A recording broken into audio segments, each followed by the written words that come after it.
Buenas tardes. Vamos a comenzar hoy con la clase número 12 en la primera parte. Vamos a presentar algunos aspectos generales del siglo XX hasta mediados de la década del 50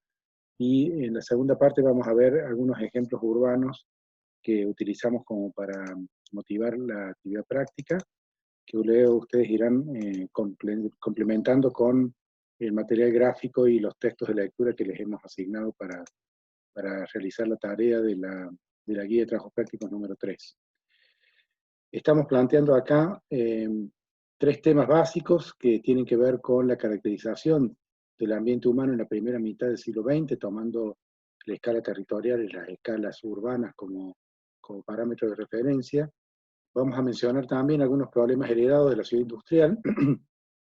con algunos ejemplos locales de Argentina para poder ver el efecto que tuvieron también en nuestro país.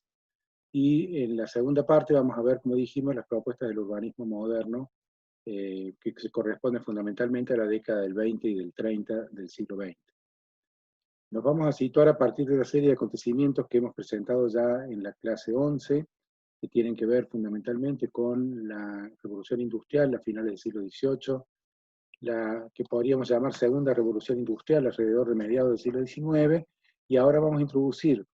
los aspectos que se refieren a la finalización de la Primera Guerra Mundial del 1914 a 1918 y vamos a tomar como referencia también el corte que significó el inicio y finalización de la Segunda Guerra Mundial entre 1939 y 1945. Vamos a partir de algunas hipótesis que tienen que ver con un texto que ustedes están trabajando ya en el material que les hemos asignado, cuyo autor es Peter Hall, un británico, que menciona que las consecuencias urbanas de la revolución industrial en Europa definen la forma y las posibilidades de desarrollo de las ciudades del siglo XX, y que por lo tanto el urbanismo moderno, que es el que estamos trabajando, surge como una reacción a los males de la ciudad del siglo XIX. Muchas de las ideas clave, de los principios clave del siglo XX no se entienden si se los contempla fuera de este contexto. Así que necesariamente tenemos que remitir a este siglo XIX, por lo menos a esta segunda mitad del siglo XIX, para comprender la situación del presente. Algunas imágenes que se corresponden en realidad al contenido que veníamos trabajando de problemáticas de la ciudad industrial, pero trasladadas eh,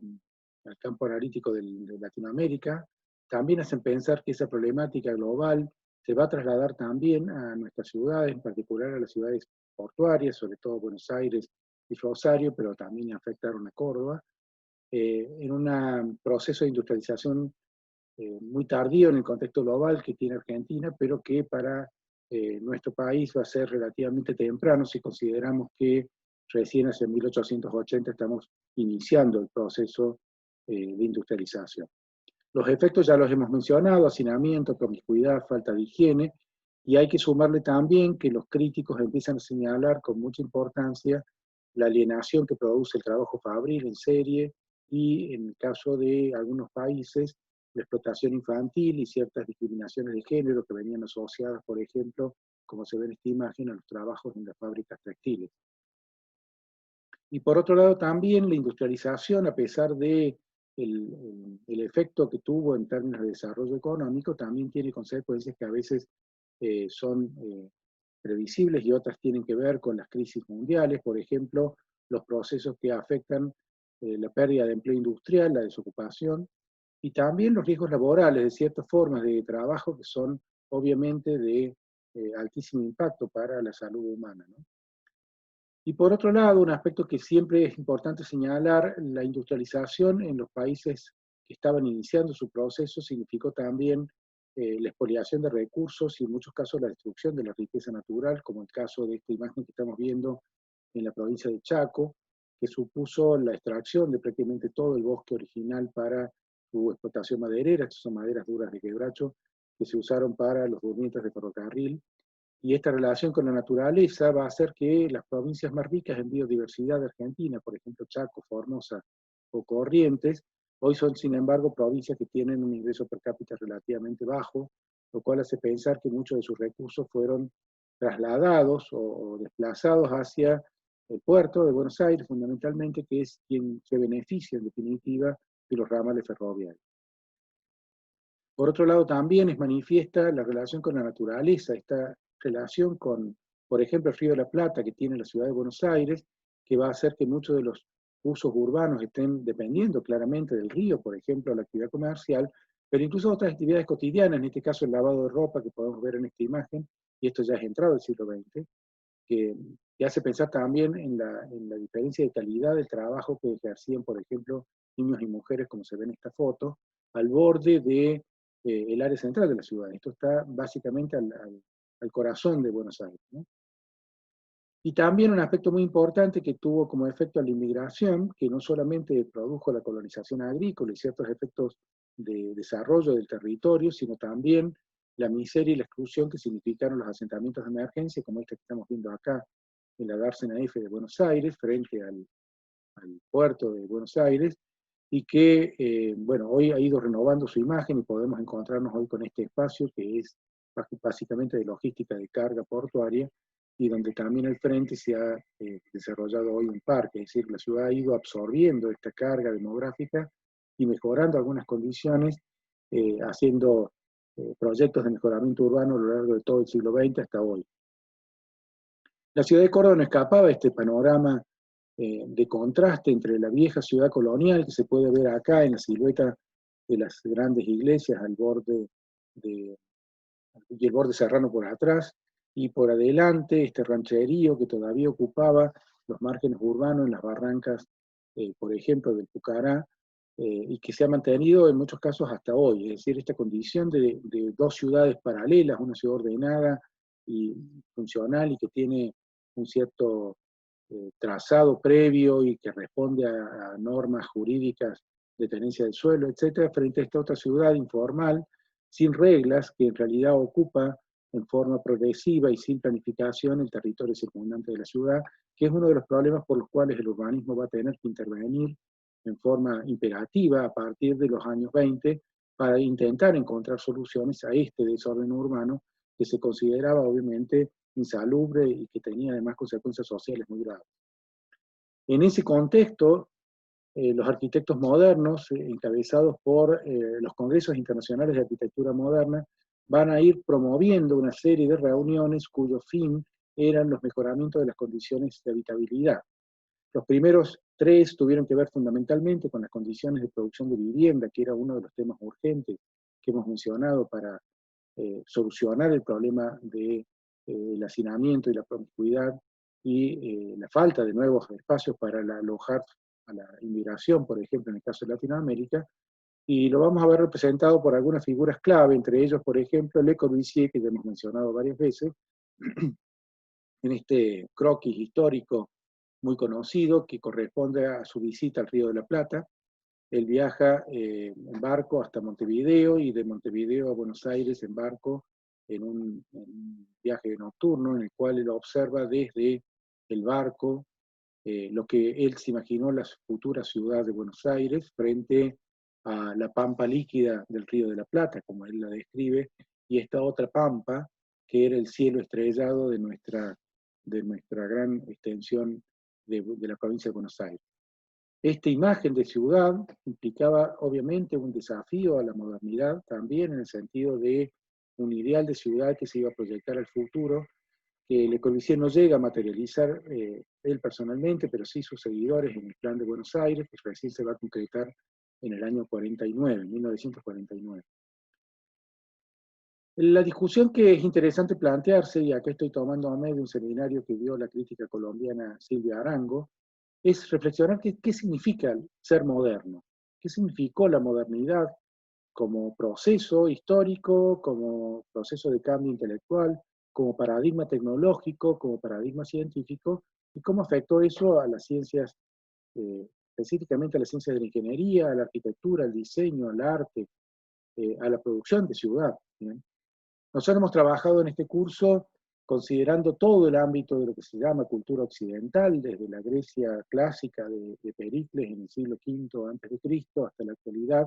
considerando este contexto para situar la idea de modernidad. Hemos trabajado ya, y lo han hecho desde el secundario, con la periodización por edades, que supone el nacimiento de la Edad Moderna, ya por el siglo XV, en la Italia renacentista, y que supone fundamentalmente un cambio de paradigma tecnológico, un cambio de paradigma científico, un cambio de paradigma artístico, un posicionamiento del hombre en una posición distinta en relación a lo que significaba el sistema básicamente religioso de la Edad Media, y ciertos otros paradigmas que tienen que ver con la comunicación. Al siglo XV también se le atribuye el nacimiento de la imprenta por tipos móviles y la famosa idea de que nace una nueva forma de comunicación que va a ser quizás una de las revoluciones culturales más importantes de la historia occidental. Sin embargo, va a ser recién en el siglo XVIII, finales del XVII y XVIII, cuando esta idea de modernidad efectivamente se traduce en una consolidación de paradigmas teóricos, sobre todo en el campo de la física, en el campo de la óptica, en el campo de la gravitación universal, en algunos aspectos que tienen que ver con los pesos y medidas, ciertas cuestiones de la química básica, que van a quedar fijados a partir de ahí como lo que se llama la ciencia moderna, no solamente por el contenido específicamente en astronomía, en geometría o en física, sino fundamentalmente por los métodos que supone de racionalización de los procesos de pensamiento y de abordaje de lo que es la producción cultural. Esa idea de modernidad, entonces, si bien es una herencia del siglo XV, se consolida en el siglo XVIII y va a dar lugar a esa idea de pensamiento ilustrado que hemos mencionado en los teóricos sobre los siglos XVII y XVIII, que va a regir muchos de los principios científicos, sociales y políticos de eso que llamamos la modernidad. Se basa también en dos grandes revoluciones, dijimos, la revolución industrial en el campo económico y político, y la Revolución Francesa en el campo político, que significó la pérdida de poder del viejo régimen monárquico y la adopción de sistemas de distribución de poder a través de la república. Es decir, que esa modernidad científica y artística va acompañada también de un proceso de modernización de los modelos de gestión del poder, de los modelos de gobernanza de los territorios, y obviamente también de la producción de ciudad y arquitectura, que van a verse afectadas por estas nuevas estrategias políticas que recién se van a materializar efectivamente en el siglo XIX. Hemos revisado en la clase pasada el prefecto del SENA, el señor Barón Haussmann, que produce la transformación de París. Hemos visto el caso de Barcelona y sus efectos en el resto del mundo, por ejemplo en Buenos Aires, ¿no? Pero vamos a llegar al siglo XX, sobre todo al inicio de la Primera Guerra Mundial, alrededor de 1914, en el cual los pensadores teóricos, los que podríamos llamar científicos sociales, y lo que ya estaba consolidado como una ciencia en sí misma, los urbanistas, van a empezar a discutir cómo debería ser una ciudad adaptada a los tiempos modernos. Y ahí viene una discusión de qué significa los tiempos modernos en este contexto. Pero fíjense que la palabra moderno la venimos usando en un sentido bastante ambiguo y que es muy difícil de acotar en un proceso histórico que abarca 2000 años y que tiene además procesos intermedios como eso que llamamos la Edad Moderna o la modernidad de los siglos XVII y XVIII, o ahora esta adopción del término movimiento moderno para especificarlo claramente en la disciplina de la arquitectura, el urbanismo y el arte. Pero también hay un fenómeno que es interesante de visualizar acá gráficamente, que es la aceleración de estos procesos y cómo además van como coincidiendo alrededor de los años de la Segunda Guerra Mundial. Es decir, estos procesos parecieran estar encontrándose temporalmente en los años 30 al 40 y probablemente hasta los años 50 en un proceso que va a implicar como la consumación de esa modernidad en procesos de transformación real de la ciudad y de la arquitectura para nuestra disciplina y también de otros procesos en la ciencia y en la técnica que tienen que ver justamente con la generalización política que supone el advenimiento de la guerra mundial. Hay algunos teóricos, filósofos, que integraron un equipo que se llama genéricamente la Escuela de Frankfurt, que en realidad no es que trabajaran en una escuela, sino que coinciden en algunas formas de interpretación de la realidad y en algunos casos del pensamiento científico teórico. Entre ellos vamos a rescatar a Jürgen Habermas, un ensayista cuyos textos hablan sobre el proceso de la modernidad. Y dice Habermas, modernidad expresa siempre la conciencia de una época que se plantea a sí misma para definirse como resultado de un paso de lo antiguo a lo nuevo. Es decir, que la idea de modernidad para Habermas y sus eh, contemporáneos significa este paso de lo antiguo a lo nuevo. Siempre la palabra modernidad está implicando algo nuevo. Moderno es lo que ayuda a la actualidad del espíritu de la época a expresarse objetivamente. Hay una condición necesaria, aparentemente, para esta forma de pensamiento, de objetivizar la realidad para poder operar en ellas en términos de modernidad. Esta idea implica, obviamente, superar esa conciencia subjetiva que suponía el pensamiento religioso, por ejemplo. Sin embargo, Habermas señala que lo moderno conserva una referencia oculta a lo clásico,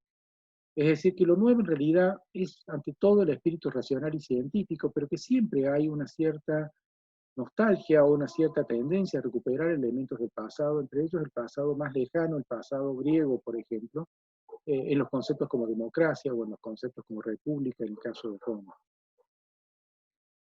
La idea de lo moderno a partir de la confianza inspirada en la ciencia, en un progreso infinito del conocimiento y en un infinito mejoramiento social y moral. Este concepto de progreso infinito,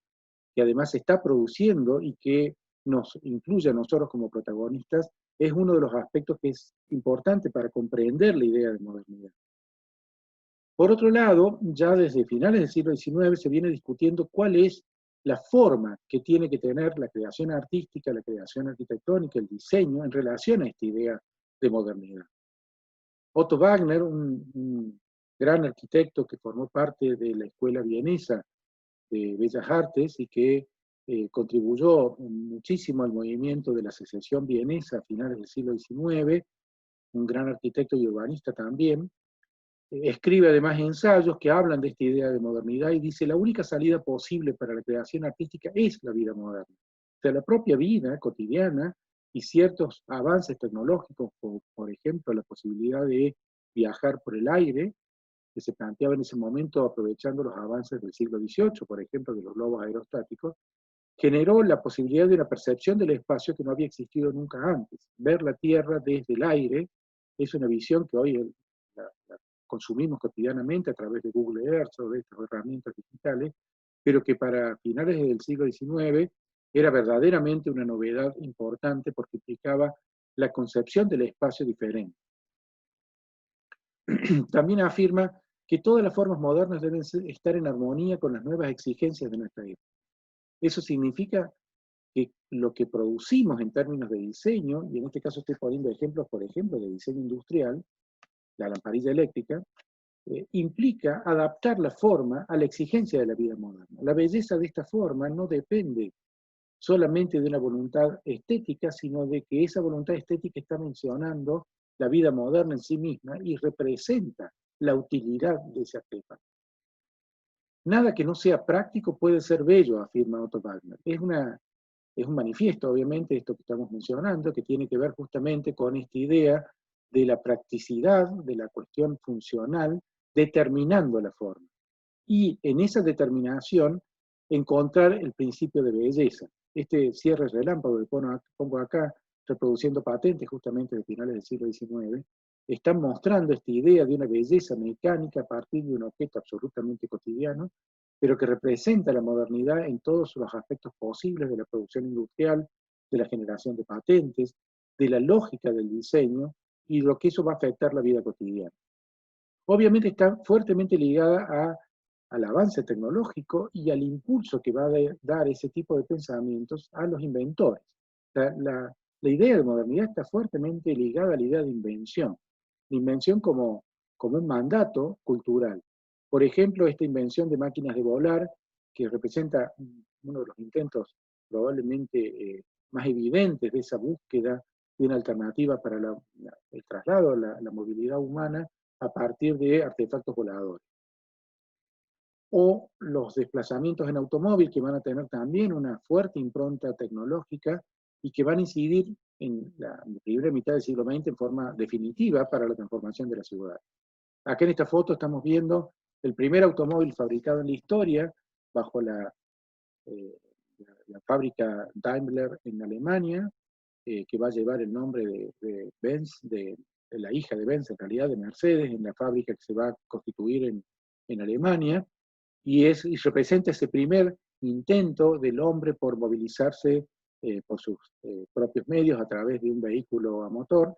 que luego va a evolucionar hasta llegar a aquel vehículo 1.000.000 fabricado por la empresa Ford en el contexto norteamericano y que va a implicar el primer automóvil verdaderamente accesible a todo el mundo, dado que su fabricación no solamente implicó una revolución en el sistema productivo, sino también un condicionamiento a las formas de producción industrial de ahí en más. Ese mecanismo de producción se llama Fordismo, en homenaje a justamente a uno de sus mentores, Henry Ford, en Estados Unidos, que entre otras cosas desarrolla el concepto de línea de montaje y con eso la posibilidad de que el producto industrial se hiciera a partir de piezas que se van ensamblando en una cadena de producción, que permitía, por ejemplo, trasladar ese automóvil en cajas, en barco, a cualquier lugar del mundo y que luego pudieran ser ensamblados siguiendo un proceso de montaje que además permitía el reemplazo de piezas que se iban desgastando por otras en un proceso continuo que se mantiene hasta hoy. De hecho, estos vehículos todavía circulan y son posibles de ser recuperados en su uso original como automóvil, lo que implica que el sistema se mantiene vigente. El sistema fordista ha sido fuertemente cuestionado, pero las fábricas siguen produciendo con este sistema en serie a partir de cadenas de producción. Y obviamente el avión va a ser un objeto obsesivamente representado por los representantes del movimiento moderno. Esta es una foto obviamente tomada en un parque de diversiones que tiene que ver con algunos personajes claves de estos primeros intentos de modernidad en la década del 20. Acá estamos viendo a algunos de los representantes más importantes de la arquitectura moderna, entre ellos a Pierre Jeanneret y a su primo Le Corbusier, Charles Edward Jeanneret, que vamos a conocer como el arquitecto probablemente más importante del siglo XX y quizás el más importante de la historia de la arquitectura moderna. Subidos a este avión de fantasía con otros personajes que también acompañan ese proceso cultural de la vanguardia moderna en el arte, en la música, en la literatura, en la moda y en otros aspectos que están ligados al diseño. Hay una propuesta desde el diseño para encontrar esta vida moderna. Por ejemplo, en Italia el movimiento futurista que se va a generar muy tempranamente en el siglo XX, que va a ser quizás uno de los claros manifiestos acerca de la idea de una proyección a futuro, o estas imágenes que estamos viendo de una ciudad que proyecta un urbanista y arquitecto norteamericano llamado Frank Lloyd Wright, que ustedes van a conocer en Historia 2 de la carrera, que se imaginó una ciudad en la cual las distancias no eran un problema porque la gente se podría trasladar en vehículos particulares, una especie de drones o de helicópteros que él se imaginó para solucionar el tema de la movilidad individual en ciudades extensas, donde cada habitante podía tener una vivienda en un acre y que suponía, por lo tanto, un contacto con la naturaleza de otro tipo. El futurismo elabora un manifiesto que afirma que la magnificencia del mundo se ha enriquecido de una belleza nueva, la belleza de la velocidad. Un automóvil de carreras con su capó adornado de gruesos tubos semejantes a serpientes de aliento explosivo. Un automóvil rugiente que parece correr sobre la metralla es más hermoso que la victoria de Samotracia. Está haciendo alusión a una escultura que se encuentra en el Museo del Louvre, una mujer alada, en este momento sin cabeza, pero que representa la máxima expresión de la belleza helenística, y que es recuperada como una imagen museística típica del arte occidental, que va a ser discutida por esta idea de que la velocidad y el ruido de la metralla podría superar la imagen de la victoria de Samotracia. Dice el manifiesto: nosotros estamos en el promontorio extremo de los siglos. ¿Por qué deberíamos mirar a nuestras espaldas si queremos tirar las misteriosas puertas de lo imposible? El tiempo y el espacio murieron ayer. Nosotros vivimos ya en el absoluto porque hemos creado la eterna velocidad omnipresente. Esta idea de superación del tiempo y crear el imposible del futuro es el elemento clave del manifiesto futurista. Y tenía una impronta maquinista evidente en la intención de que los automóviles rugientes o la idea de la máquina, de la usina, etcétera, van a ser los elementos constituyentes de la nueva ciudad moderna. Exponen un libro que se llama justamente La Ciudad Nueva y que va a conducir a esa idea de una ciudad dominada por las chimeneas, por las fábricas, por las usinas eléctricas, por el transporte de alta velocidad. Obviamente ese manifiesto, anterior incluso a la guerra mundial, de la Primera Guerra Mundial, va a tener críticas, va a tener que revisar incluso algunos presupuestos a partir de la alienación que va a producir la vida moderna, sobre todo la vida moderna industrial en el contexto europeo o norteamericano, y muchos ensayistas han trabajado sobre esta idea de que hay que poner ciertas objeciones a la idea de modernidad en términos de alienación.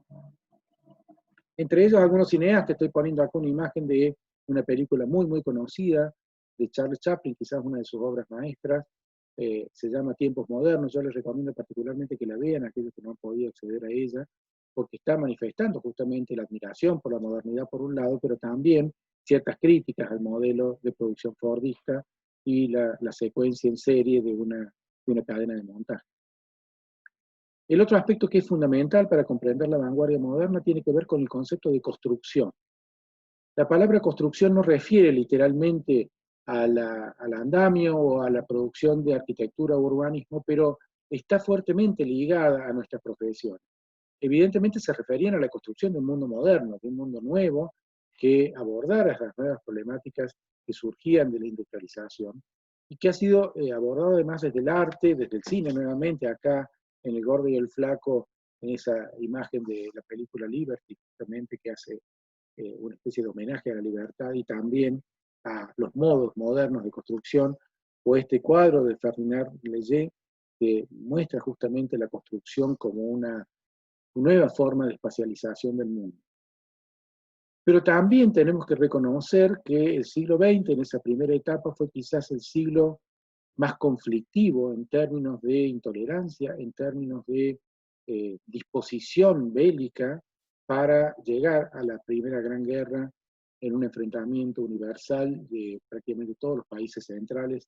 del mundo, enfrentados en una contienda que, por un lado, tiene componentes políticos muy claros, que es el final de los grandes imperios, pero también tiene componentes que tienen que ver con lo tecnológico, la aparición de armas de destrucción que pudieran ser usadas contra el hombre contra el hombre, todavía eran de uso manual, suponían en este caso la foto de Carlito Soldado, justamente mostrando a Chaplin con un rifle que todavía usa bayoneta, por ejemplo, hacia 1914. ¿No? Estamos pensando entonces de esta idea absurda de la guerra, ¿no? Dice Casimir Malevich, uno de los representantes del constructivismo ruso moderno, que el error consiste en dirigir la fuerza destructiva contra los cuerpos, no contra las formas de la vieja cultura, que es lo que ellos estaban tratando de destruir desde los manifiestos constructivistas soviéticos. El cine ha sido quizás el instrumento que más claramente ha podido manifestar esta idea de tridimensionalidad del espacio por un lado, la incorporación del movimiento, porque es un espacio tridimensional que además se mueve, y que pudo además representar en estas reconstrucciones de escenarios la intolerancia del mundo. Hay una película que se llama justamente Intolerancia, de 1916, de uno de los padres fundadores del cine moderno, que se llama Griffith, que va a ser justamente un montaje histórico de todas las secuencias de intolerancia desde la Babilonia a Siria hasta hoy, pasando obviamente por las masacres del cristianismo, por las situaciones de crisis que vivieron los países europeos, etc. Es decir, es un compendio de la intolerancia mundial llevada adelante en 1916 en plena guerra mundial, justamente para mostrar los avances de esta forma absolutamente desquiciada de destrucción de los unos por los otros. En ese contexto también se producen genocidios masivos, como el muy reconocido genocidio armenio de 1915, en el cual el Estado turco avanza sobre el territorio armenio, produciendo una masacre masiva de millones de personas, que es conocido como uno de los genocidios más importantes de la historia, que coinciden en ese momento de la guerra mundial, independientemente del problema político de la guerra mundial en sí misma. Y hemos dicho también que el cine va a significar también el paso de la subjetividad a la objetividad en términos de poder reproducir en una imagen fotográfica lo que el ojo del cineasta está mirando. Es una de las extrañas paradojas que tiene el cine, que reproduce en un objeto fuera del espectador, de la pantalla, lo que el cineasta ha estado mirando, ¿no? La idea de la mirada del director de cine o del director de fotografía. Y esta idea que también tiene que ver con la modernidad, del espacio que se mueve, del espacio que adquiere movimiento en el arte, por ejemplo, en estas reproducciones de afiches para el cine ruso, que representan justamente la idea de un espacio urbano ascendente, rodeado de torres, rascacielos, que fíjense la proyección arquitectónica que tienen, en un país donde esto obviamente todavía no existía a las fechas de estos afiches. Estamos hablando acá de finales de la década del 20. En el ámbito de la crítica también aparece el cine nuevamente, sobre todo el cine expresionista alemán, que va a hacer una fuerte crítica a la modernización, sobre todo de las ciudades industriales. Una película muy conocida también, que también les recomiendo ver, Metrópolis, que corresponde todavía a la era del cine mudo, pero que va a ser una enorme construcción del espacio urbano moderno a partir de estos escenarios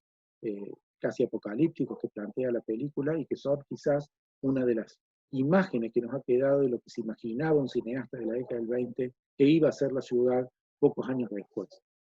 He puesto un recorte del manifiesto expresionista ahí que dice: el artista expresionista transfigura todo su ambiente. Él no ve, mira, no cuenta, vive, no reproduce, recrea, no encuentra, busca.